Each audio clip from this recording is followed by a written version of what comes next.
Tribuners Partai Gerindra bersiap mengambil tindakan tegas terkait kemunculan website yang mengatasnamakan partai. Adapun website bernama gerindra.org tersebut mengunggah tulisan akun Fufu Fafa yang dikaitkan dengan Wakil Presiden terpilih Gibran Rakabuming Raka. Ketua Harian Partai Gerindra Sufmi Dasko Ahmad dalam keterangan pada Jumat 13 September 2024 mengungkapkan dirinya sudah menginstruksikan Wakil Ketua Umum Gerindra Habibur Rahman untuk mengkaji langkah yang perlu dilakukan. Selain itu, Dasko juga melaporkan website palsu Gerindra tersebut ke Kominfo agar segera diblokir. Hal ini terlihat saat tautan diklik, maka akan muncul informasi bahwa website itu tidak bisa dibuka.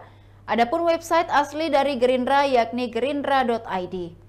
Akun tersebut pun mengunggah sejumlah kabar terkini terkait dengan Gerindra dan juga Sang Ketua Umum Prabowo Subianto. Sebelum diblokir, website palsu Gerindra mengunggah jejak digital dari akun Fufu Fafa.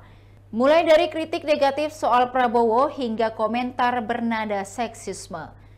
Keberadaan website ini pun dianggap untuk upaya adu domba sehingga perlu diambil langkah serius. Sementara itu, Dasko memastikan Gerindra tak akan mempolisikan akun Kaskus Fufu Fafa yang melakukan penghinaan pada Prabowo dan keluarga.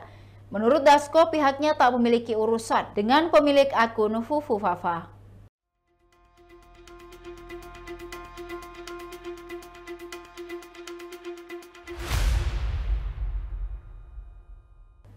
Demikian Tribun Timur Hot News kali ini. Saksikan berita lainnya hanya di kanal YouTube dan Facebook Tribun Timur.